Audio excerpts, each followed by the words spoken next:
Oh boy, is this gonna be something. In the history of this entire channel, I have pretty much successfully avoided talking about all leaks. That's because I don't really want to support them. But this one went ballistic the moment it saw the light of day. The vast majority of people who live on social media have already seen it. Because everyone was too busy talking about feet than tagging spoilers to blur out the thumbnails. So, even I couldn't avoid it. And still, leaks are not cool. It was not cool to get all the characters from Spirit Blossom leak before the event came out. And even though Sentinels of Light had some hiccups, it wasn't cool to see the leaks either. And no, Riot has never leaked anything on purpose. This was confirmed directly by Riot many times in the past, and I even asked about it myself when I was at Riot.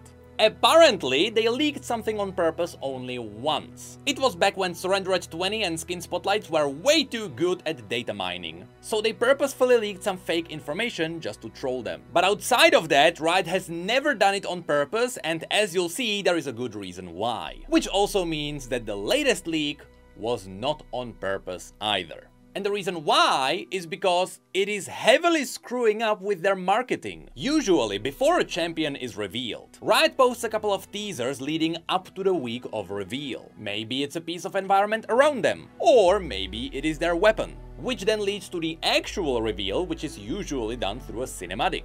After that, we get their abilities, and finally, we also get to see their splash art. For example, this is how Naafiri was done.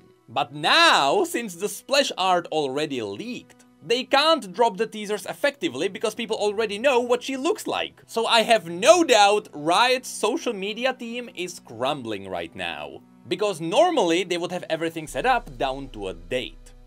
Just like the release of our plushie. That's right, our first ever exclusive plushie is available right now. It is available only for 14 days until it is sold out. And it will never return. Is that FOMO, you say? Yes, it is. We're not a corporation, we have to do what must be done. I'm honestly very happy with how this one came out. U2's has some incredibly high quality standard, and it is unbelievable that they offered us our own plushie. So, if you'd like to directly support this channel while getting something cool in return, go into the description and get your very own Evil Genius Cat plushie. Now back to the leaks. So, right now, we are at a point where a leak happened. Riot is most likely not too happy about it. It is spreading around very quickly, and it is still growing, so it will be more difficult to avoid the leaks. But most importantly, it spawned a new conversation, which I didn't think I would have to talk about. So without further ado, focus your gaze on the screen, for I am about to show you Briar. A vampire champion with unsatiable hunger. An uncontrollable monster released as a weapon of destruction in the most dire situations. One that is likely linked to Noxus, which means a possible connection to the Crimson Cult. Or even the Grey Legion. One teased with a torture device that would turn any man into a monster. In a universe where madmen break mortal bodies and minds. Where the innocent are sacrificed for the machines of war. Behold! Briar. Yes, I think everyone knows what kind of a discussion this spawned. From the moment Riot started teasing Briar, they mentioned a powerful female champion, who has an inner monster that's also a vampire, which in this universe likely means some form of hemomancy. Of course, since visually she seems to be connected to Noxus, people expected something that is similar to what we have seen in Legends of Runeterra. One of those hemomancers from the Crimson Cult. Because truth be told, the design of those hemomancers is very popular in League's community. I could bring up one of the reasons why that could be the case, but honestly all of those guys are awesome. But nope, this one doesn't seem to be one of the cultists. It seems to be a child that was likely experimented on, and based on the facial expression, she seems to be completely wild. Which is why some people got disappointed that instead of a bloodlusting monster, or at least an aging witch, we got another pretty face in League's roster. And somehow, I don't really care anymore. Look, I have fought this fight a few times in the past, and I have lost every time. I made countless videos about this. It is still true that outside of VGUs, which gave us something like Fiddlesticks or Volibear, The craziest design for a new champion we got was a dog. A pretty cool one, to be fair. And a void monster that turned out to be a sexy lady. Which is honestly fine, but it's not the kind of Cho'Gath that people were looking forward to. And since the last time I talked about this, I got exposed to a whole new section of video games with their own character designs. So now I am a broken man, so you know what? Sure. I'm just beyond constantly arguing about this. You won, Riot! Most of your focus is on ASUs and the gameplay anyway now, so you're still doing better than most other universes. To be honest, while this champion has some weaker sides, she also has some really strong points. Which, you know, the internet definitely talked about in the most civil ways. It didn't start a war over whether this champion is a lolly. Why am I making this video? Look, I'm going to lay out all the facts on the table. This is very obviously a child. There is nothing wrong with having a child character in your video game, especially if you are going for creepy elements. All you need to do is to look at some classic movies to see how a child can sell you horror. But you know, I'm a bit scared because I think I know what's gonna be happening here. In the lore, Vladimir is hundreds of years old because he is using the ancient blood magic of the Darkin to rejuvenate his body. As long as he is getting blood of mortals to reshape his body, he is technically immortal. However, he is also starting to suffer from dementia. Because even though his body is aging while getting sustained, his brain is not getting any bigger, so he is constantly forgetting things. Which is why, every 100 years or so, he hires a painter to make him a portrait to immortalize him in that moment. That way he will have something to remind him of his past deeds. This is honestly something that turns Vladimir from the classic Dracula villain into a very interesting character. So how is this connected to Briar? Well, in the past, Riot pointed out that Briar will be a vampire-like champion, by which they were teasing that it should be different from what we've seen around Vladimir. But from the lore's perspective, it wouldn't make sense to introduce another kind of blood magic while you already have a really well-established blood magic. So I'm gonna assume she is connected to the classic hemomancy in some way, which means that's what's sustaining her. So even though she is very obviously a child, she is also very likely to be at least 500 years old. But her body doesn't seem to age because blood magic is rejuvenating her.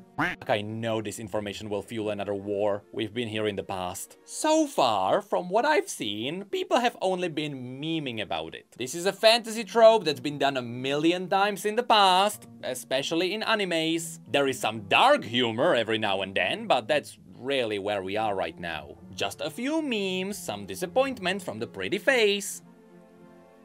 All things considered. But that's really where the degeneracy ended.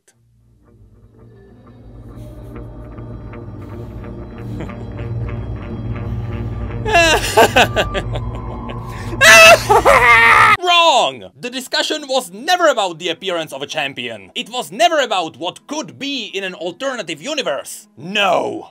The talks were about feet. I don't really want to make this video anymore. That's right, from all the things that people could talk about, it all converged at the primordial element of internet discussions.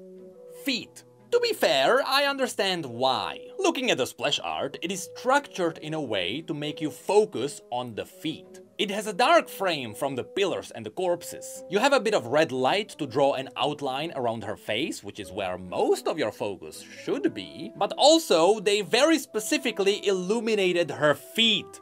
That's the only part of her in direct light, which is a funny decision. I assume she is mostly in the dark because historically vampires avoid sunlight, but it's still there, aimed at her feet, for no reason.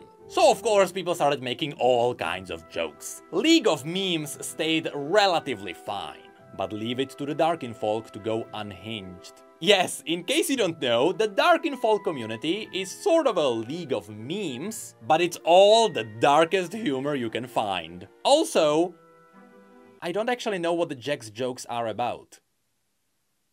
And I'm not gonna look it up. Later, people also made memes where they gave her shoes, all kinds of shoes, but that didn't stop them going absolutely out of control. But you see, all of these were just jokes and memes. People don't actually care about this issue that much. It is just a splash art. Who really cares? But some people thought that everyone else was absolutely serious about this. And so suddenly people also started bringing up thighs and armpits, and you know what? Let's move on. As I mentioned, in the classic media, children have been very successful at driving horror. Think Hitchcock, The Ring, or Left 4 Dead. Remember the witch from that game? Yeah, people also considered her a pretty face. And that turned out to be the enemy to strike fear in the hearts of every Valve fan. And that's what I hope Riot is going for. An unhinged, freakish witch. If that's the goal, Briar has some serious potential. But at the same time, if they lean away from this, I feel like the character of this champion may fundamentally break. What I think also hurt Briar's first impressions are all the fake leaks that people made up. People thought they were on point with the stuff based around the Crimson Cult, because it would make sense. But they all underestimated Riot's ability to deceive. Never forget the Void event. Never forget. Now, if you ask me, I think this champion design is fine. Good, even. She has some really strong design elements. Her blank stare alone is there for a few reasons. First of all, it is creepy as hell. If you want to turn the look of a child into a monster, that's the cheapest way to do it. But it's also a blank stare because she's obviously blinded by her hunger. That's why you can also see her sitting on top of a Demacian corpse. But she is also surrounded by dead Noxians. It's because she is clearly uncontrollable, which is why she is locked in a torture device. Are we all gonna ignore that? The device with spikes aimed at her neck, which was historically used on prisoners so they couldn't lay down and sleep? Are we all gonna ignore the fact that she's a screwed up, tortured, creepy character? Are bare feet gonna stop me from appreciating what Riot is going for? No, she's a prisoner. They usually don't have shoes. If you want to complain about a child character with bare feet, you're a few years late, buddy. But honestly, all of this will depend on her personality. If they just go with the fully crazy, insane shrieks of madness, this character is going to have a massive potential. Fiddlestick's voice lines alone carried him far. But if this just turns out to be a weird Evelyn 2.0, people are gonna be disappointed. So far, we also got another one tiny leak. It's the icon for one of her abilities. Based on League's history, if this is an ultimate, I assume she's just gonna go crazy mode and she will break out of the chains. She will run around and carve eyes from your eye sockets, and then she gets magically imprisoned again after her ultimate runs out. But hey, I am ready to be surprised. So overall, assuming Riot is actually going for a scary champion, I like what Riot is going for. It seems to be aligned with classical horror. So if you put her next to Fiddlesticks, Nocturne and Dr. Mundo, you'll start getting a classic horror cast of characters. And again, I pray this is what Riot is going for. The creepier they go, the more they will protect this character from the internet. Okay, I don't think anyone ever managed to protect anything from the internet. Hello there! If you like this video and if you'd like to support this channel directly, please consider getting one of our exclusive plushies. Honestly, so far, this is the best thing we have ever released, and I am so happy with how it came out. It is a limited release though, so be quick before they are gone. Don't wait.